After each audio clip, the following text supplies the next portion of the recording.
boa tarde. Hoje é segunda-feira, dia 10 de fevereiro e o Além do Poder já está no ar. No programa de hoje você confere. Prefeitos da Paraíba se reúnem em Brasília e devem ter encontro com o presidente Lula. Morre Lande Seixas, ex-presidente do Sindicato dos Jornalistas da Paraíba. E hoje eu recebo aqui nos estúdios o historiador e futuro antropólogo Oswaldo Falcão. Fica comigo, o Além do Poder começa agora.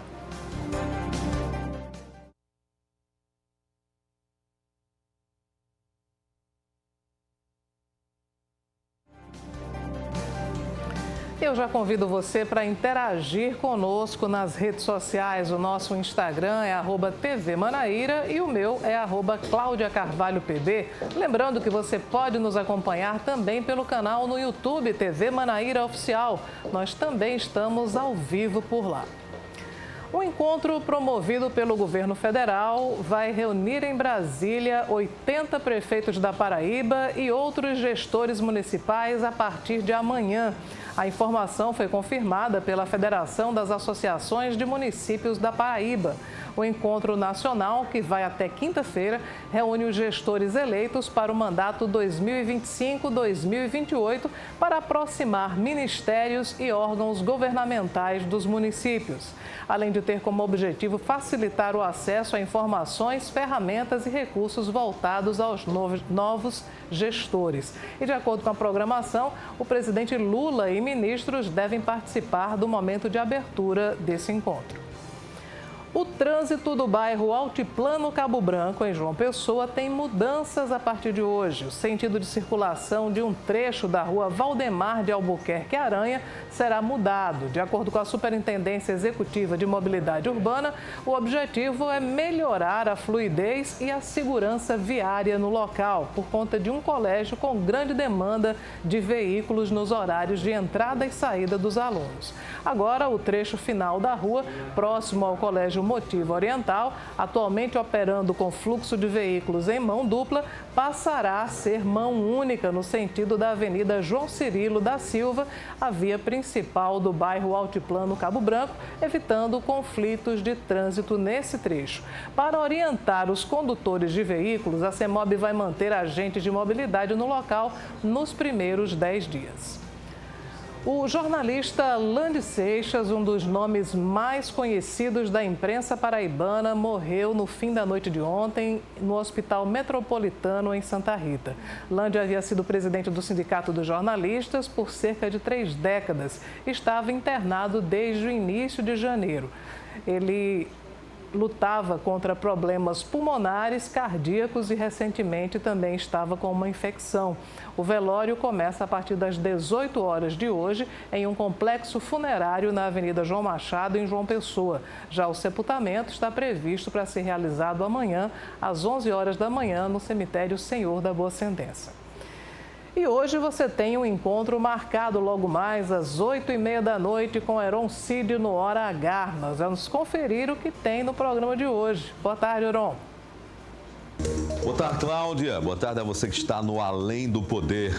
Na Hora H desta segunda-feira, nós vamos trazer uma cobertura completa de como foi a eleição do deputado federal paraibano Hugo Mota à presidência da Câmara e também a chegada da senadora Daniela Ribeiro à primeira secretaria do Senado, com análises de jornalistas da imprensa paraibana. Vou estar com Gutenberg Cardoso, com Suetone Souto Maior e com Soni Lacerda. Espero contar com a sua audiência. Então, convite feito, hoje, 8h30 da noite, aqui na TV Manaíra, na Hora H.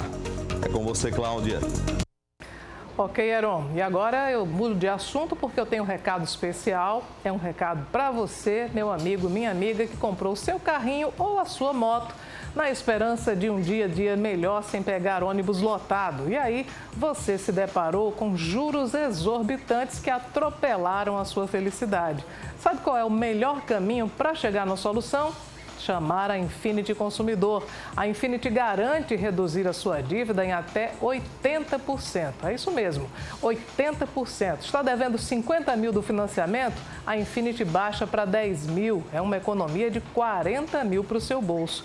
E se você quiser vender o seu veículo, a Infinity faz a compra, também quita esse veículo e você ainda sai com dinheiro na hora. Venha para a única empresa com mais de 40 anos que garante a redução das suas dívidas. Então aproveite, dê um basta nessas ligações de cobrança e também na ameaça de busca e apreensão. Ligue para Infinity no 4004-2821 ou mande um WhatsApp no 83991015874 e você vai falar com um dos nossos atendentes. Essa consultoria ela é especializada e também é gratuita de segunda a sexta-feira, das 8 às 18 e aos sábados, das 8 às 13 horas. A Infinity fica no Centro Empresarial Epitácio Pessoa, no bairro dos Estados. E lembrando ainda que o cliente Infinity Consumidor, ele tem acesso a descontos em grandes marcas de varejo, farmácias, aplicativos de viagens, conteúdos e canais gratuitos, além de diversos privilégios que só a Infinity oferece. Além disso, o cliente Infinity ajuda a contribuir com o NACC, o Núcleo de Apoio a Crianças com Câncer. Chegou a hora de vir para a Infinity, a única que defende o consumidor. O litoral sul da Paraíba é palco de paisagens naturais, de história e também de cultura. Mas todo esse cenário ainda precisa ser explorado e divulgado para reforçar a importância da região para o estado e para o país. Pensando nisso, o projeto Os Encantados retrata a riqueza cultural dos territórios de quilombos e também da terra da Jurema, no nordeste do Brasil. Para falar mais sobre esse projeto, eu recebo hoje o historiador Oswaldo Falcão. Boa tarde, Oswaldo. Seja bem-vindo ao Além do Poder. Boa tarde, Cláudia. É um prazer estar aqui. Obrigado pelo convite. Pois é, esse projeto Encantados, eu queria que você primeiro nos dissesse por que esse nome, Encantados. O encantado, ele é uma figura da Jurema Sagrada e das religiões afro-brasileiras. Então, quando a gente está falando dos encontros interculturais, a gente fala da figura do encantado como aquele que vem para passar, que ele passa, né? Ele morre, mas ele vai estar presente depois, passando os ensinamentos. Então, os encantados têm essa potência, essa figura muito importante nas religiões afro-brasileiras. Bom, e esse encantamento, o Oswaldo levou para fora do Brasil, porque ele está fazendo um doutoramento na Finlândia. Aí eu queria que você explicasse por que a Finlândia e como é que eles receberam esse projeto que é tão nosso, é uma realidade tão nossa, como é que a Finlândia recebeu isso? Claro, claro. Inicialmente eu fui para estudar enquanto professor. Eu sou professor de História da Rede Pública da Paraíba e durante um período de tempo o governo da Paraíba teve uma parceria com as universidades finlandesas. Eu participei desse programa e lá eu comecei a sondar uma professora. Ela é a única professora que trabalha racismo e diáspora africana na Finlândia, doutora Ana Arastas. E a partir dessa conversa com ela, eu mostrando como eram os quilombos, eu mostrando como foi o tráfico, né, de escravos no Brasil, ela se interessou pelo projeto e apliquei, passei e estou no meu 2º ano de doutorado lá. Como essa questão de racismo na Finlândia existe? Muito. Existe racismo por todo o continente europeu. Foram eles que criaram, né, o racismo. Então, a Finlândia ela é um país ainda muito homogêneo. Diferente do nosso, ele é um país em que a etnia é uma coisa muito forte. Então, todo imigrante, todo estrangeiro, ele sofre para se adaptar. Você sofreu para se adaptar? Com certeza. É um longo processo de adaptação, né? Apesar de ter ido para estudar, para se qualificar, que é uma outra condição, né? Porque às vezes as pessoas imigram para trabalhar em subemprego, enfim, como uma realidade que a gente tem, por exemplo, nos Estados Unidos. Mas você foi por um outro motivo. Ainda assim, você sentiu isso? Com certeza, com certeza. É até engraçado falar sobre isso, porque dá para ver na face das pessoas. Quando você conversa primeiramente com eles, eles tratam você de uma maneira diferente. E aí, no momento em que eles perguntam o que é que você está fazendo aqui, aí eu falo, não, eu estou fazendo doutorado em antropologia social, a cara deles muda completamente. Eles dão muito valor à educação. É um país que a gente já conversou sobre isso, ele é uma potência educacional. Então, quando você vai lá para estudar, eles tratam o imigrante de maneira diferente. desde que ele volte ao final do estudo. Ele volte para o seu país de origem, né? Exatamente. Que é o que você pretende fazer, exatamente. Exato. Eu sou professor de escola pública, eu sou professor efetivo aqui, eu trabalho em João Pessoa, eu sou concursado há 12 anos na escola pública e eu amo o que eu faço. Então, quando eu terminar o doutorado, eu pretendo retornar para cá, seja para trabalhar em sala de aula, seja para tentar ajudar a museologia paraibana, né? Com certeza é um dos meus desejos. Agora, fala um pouco mais para a gente sobre o objeto exatamente do teu estudo e qual é o link, porque normalmente o nosso objeto de estudo, ele parte de uma observação pessoal nossa. A partir de que momento você decidiu que queria estudar os quilombolas e também a Jurema? Exato. Eu sou paraibano, né? Eu sou pessoense, eu fui nascido e criado aqui. Então, eu tenho uma profunda relação com a nossa terra. Além de tudo, eu sou historiador e estudo o colonialismo do Brasil há muito tempo. Eu ia, desde criança, para o território do Conde. Então, eu ia para o Carnaval de Jacumã, quando eu era criança, eu ia para o Terço de Santo Antônio, mas eu não conhecia essa parte ou essa realidade do território do Conde. Quando eu fui para a Europa pela primeira vez, eu tive a oportunidade de assistir, né, de visitar uma exposição chamada Escravidão, no Rijksmuseum, que é um dos museus, o maior museu da Holanda, mas também um dos maiores museus do mundo. E lá eu vi a conexão entre a Paraíba e as obras de Rembrandt. Então existia um dos quadros de Rembrandt que eram muito famosos e tinha acabado de ser comprado, conectado a um documento produzido na Paraíba, que falava sobre o rapto e o estupro de uma escrava, de nome Francisca, por esse capitão da Companhia das Índias Ocidentais Holandesas, o Martin Diel. E nesse documento eles especificavam esse processo, né, de rapto, e de que ele não queria assumir a filha, e de que ela teve que fugir. E esse documento foi um dos documentos mais importantes dessa exibição. Foi um dos documentos que mais trouxeram polêmica para essa exibição. E aí, quando eu presenciei e vi aquilo, eu fiz uau. Então, a gente tem muito o que falar sobre a diáspora africana aqui no Nordeste, e foi quando eu tive a ideia do doutorado. Bom, para a gente definir até para o nosso público, explica melhor o que são os quilombolas, esses territórios e também a Jurema. Claro. O quilombo, né, ou os quilombolas, eles são territórios formados por escravizados que fugiam dessa condição. Então, eles... E existiam muitos no Litoral Sul? Muitos, não só no Litoral Sul, mas como em todo o Brasil. Atualmente, a gente tem 7.666 comunidades do último censo do IBGE. Isso no Brasil todo? Isso em todo o Brasil, e 60% dessas comunidades ficam no Nordeste. O Maranhão é a região com o maior número de comunidades, justamente porque esse processo de expulsão e de ocupação do território foi expulsando os quilombolas para o interior do Brasil. Mas não significa que eles desapareceram no litoral.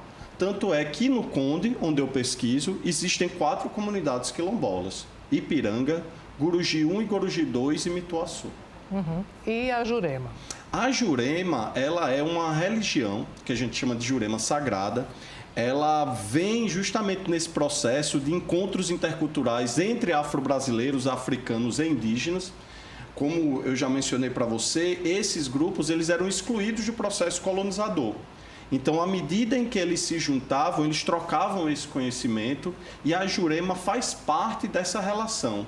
Ela é uma planta, né? Primeiramente, a Jurema é uma planta, mas a religião da Jurema foi se desenvolvendo em cima dessa planta, e nesse processo de encontros, a Umbanda ela também absorveu. Tanto que a Jurema Então, ela é originária dos rituais indígenas? Ela é originária dos rituais indígenas, e ela, a partir dessas relações com os afro-brasileiros, ela também foi, digamos que, migrando para os outros rituais. Tanto que ela era conhecida como catimbó antigamente, e aí da década de 80 ela vai mudando a nomenclatura. O teu estudo está em que fase? Ele está no período inicial de desenvolvimento. Eu estou começando o meu 2º ano de doutorado. Então, no primeiro ano, eu fiz uma revisão de literatura, né? Então, a gente pesquisou os quilombos e tentou mostrar para a Academia Ocidental o que é os quilombos, né? Porque, obviamente, os finlandeses não conhecem os quilombos. e nesse momento eu estou no processo de coleta de dados.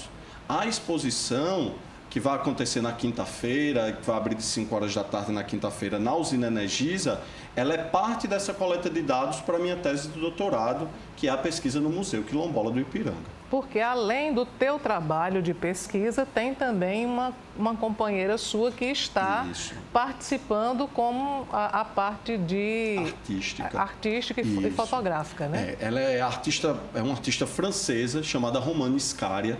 Ela tem vínculo com a nossa região, então ela não caiu de paraquedas, né, como a gente fala. E o curioso é que vocês não se conheceram na Paraíba, né? Não. A gente se conheceu em Bruxelas. Eu estava participando do intercâmbio na Holanda e graças à mestre Ana do Coco, que é a mestre lá do Quilombo Ipiranga e a mestre de Roda do Coco, ela disse: Oswaldo, tem uma pesquisadora, tem uma artista que vem para cá já há muito tempo e tira foto da gente. E eu tenho certeza que se você a conhecesse, vocês poderiam talvez ter algum fruto. E na primeira reunião a gente decidiu fazer a exposição.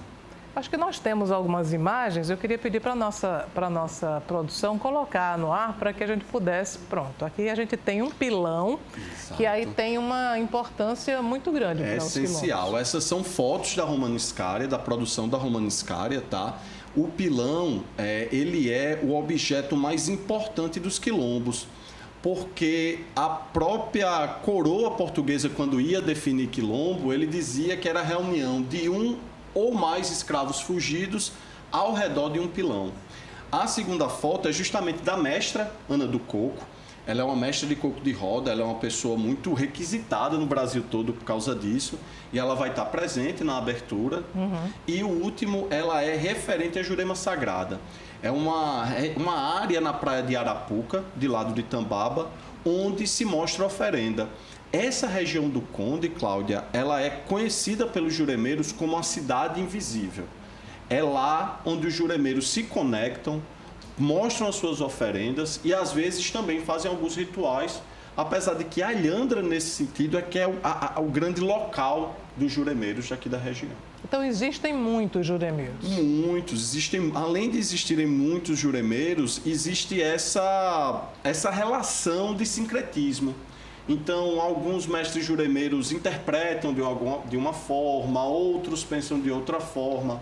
Há uma grande produção na literatura científica, né? Os antropólogos estudaram bastante a Jurema e conseguiram captar e mostrar como funciona e que a Jurema não é só presente no Nordeste brasileiro, ela está em todo o Brasil.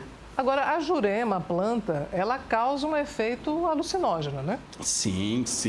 A planta da Jurema contém uma substância chamada DMT e essa substância ela é alucinógena. Ela não é, digamos assim, a única substância alucinógena que os indígenas usaram. Por exemplo, a ayahuasca, que é mais famosa ainda, ela também tem esse potencial alucinógeno.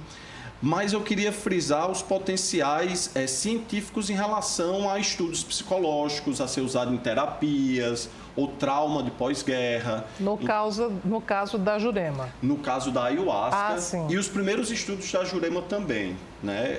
A Jurema ela é menos estudada do que a ayahuasca, então seu potencial científico ele continua inexplorado nesse sentido.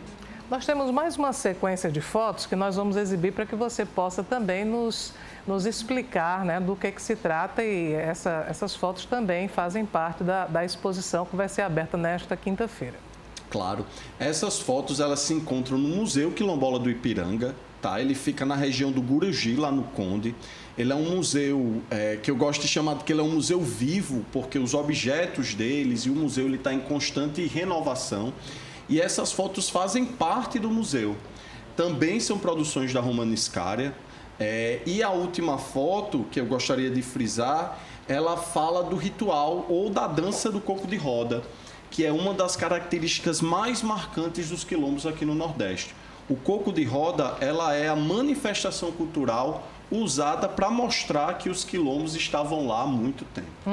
Essa foto e as outras duas? A primeira, ela é de uma membra da comunidade do Guruji. E a segunda, ela está dentro do museu e quer mostrar justamente essa relação com a diáspora africana, que é algo ainda muito inexplorado aqui na nossa região. A exposição começa na quinta-feira, vai até quando e qual é o público-alvo?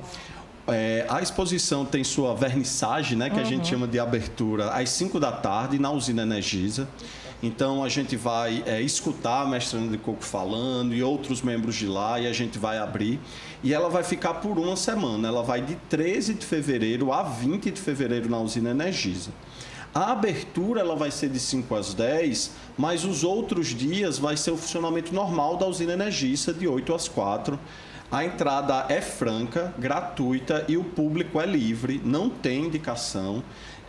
Eu, inclusive, gostaria que os estudantes de escolas públicas, por ser professor, gostaria que os estudantes de escolas públicas visitassem, porque talvez o filtro deles e o feedback deles é o mais importante. Tá, nós vamos agora a um breve intervalo, mas eu vou deixar uma provocação para o Oswaldo e para vocês também, porque eu já ouvi dizer que a escravização aqui no Brasil teria sido menos maléfica do que em outros países. Eu queria a opinião dele sobre esse assunto. Não saia daí que a gente volta já.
Volta e agora nós vamos conferir as ofertas do Armazém Paraíba. Ninguém faz igual e isso Chico Paraíba nos lembra todos os dias. E hoje nós temos ofertas de pneus de moto.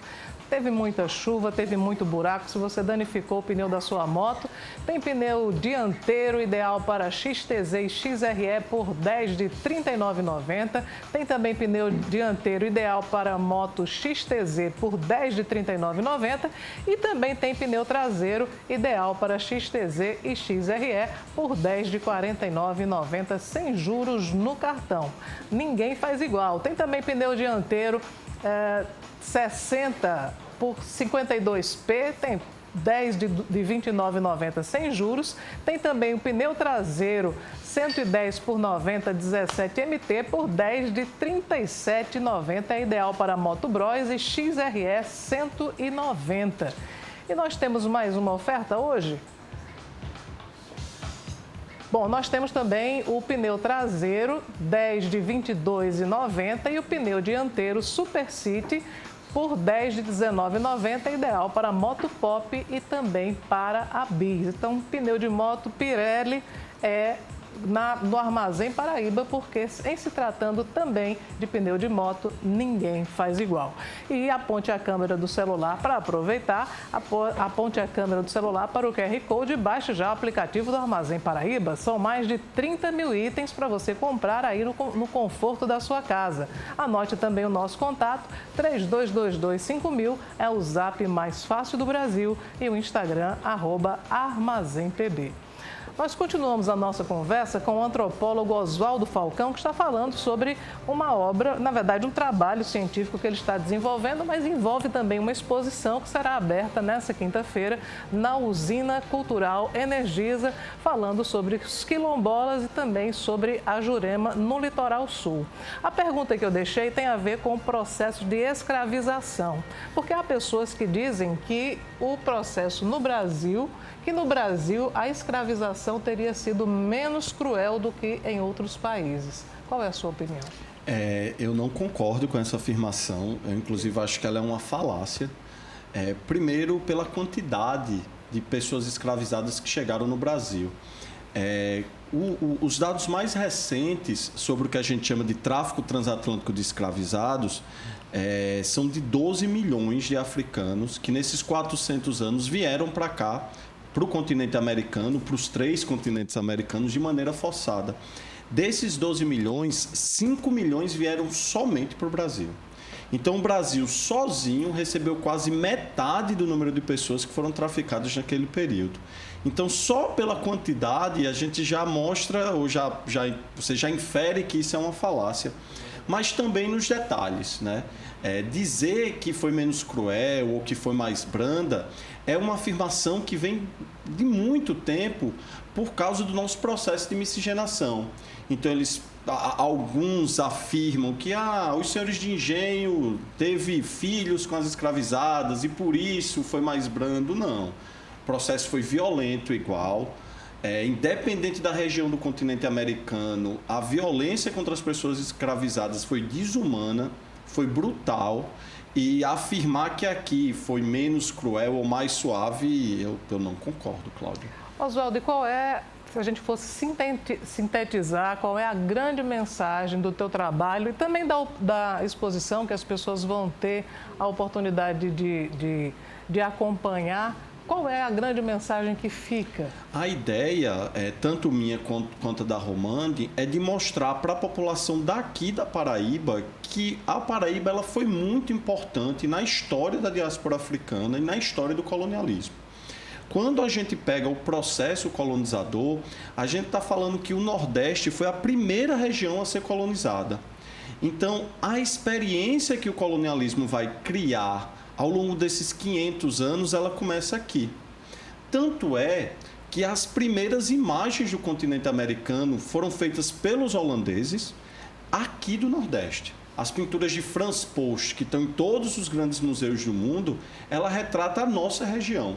Então, tanto o meu desejo quanto a de Romane é de mostrar esse potencial histórico, esse potencial cultural que a nossa região tem, a partir dessa experiência desses grupos que foram excluídos no processo de colonização. A gente fala muito sobre a relação entre o europeu e o africano ou afro-brasileiro, entre o europeu e o indígena, mas a gente não fala ou não explora da relação entre os africanos e os afro-brasileiros e os indígenas e o que eles criaram à margem do sistema colonial. E, aliás, a nossa cultura tem muito, né, da contribuição dos indígenas e também dos escravizados. Bastante, né? A gente vem de uma sociedade que ela é sincrética, né? Diferente de outras regiões do mundo, como os Estados Unidos, por exemplo, em que os grupos étnicos não se relacionam e vivem em suas bolhas, isso não acontece aqui no Nordeste. Então, a gente está sempre se relacionando e eles deram uma contribuição cultural, histórica, culinária muito importante. E a gente não seria o que é hoje. Também, né? Sim, a gente não seria hoje o que é sem eles. Ok, Oswaldo, muito obrigada pela sua presença. Boa sorte na conclusão do seu trabalho e boa sorte também na exposição. Obrigado. E eu queria fazer um convite a todos. Na quinta, a partir das 5 horas, a gente vai ter a vernissagem, a abertura da exposição, mas ela vai continuar por toda semana e eu quero que todo mundo presencie e veja tanto os objetos do Museu Quilombola quanto a arte da Romane, né? Obrigado, Cláudia. Muito obrigada. O Além do Poder vai ficando por aqui. Oswaldo fez o comercial dele, deixa também eu fazer o meu e mostrar para vocês o meu look de hoje. Estou vestindo moda colmeia e você pode conferir essa e muitas outras tendências no Instagram, @modacolmeia. Ou acesse esse QR Code aqui na tela que também tem o WhatsApp de João Pessoa e de Campina Grande. Agora é hora do melhor para você que está recheado de muitas atrações e da deusa Heloísa Desirê dando close já. Gosta? É assim que eu ando na rua, é assim, ó. É assim, natural assim. É assim, né? ó. Claro.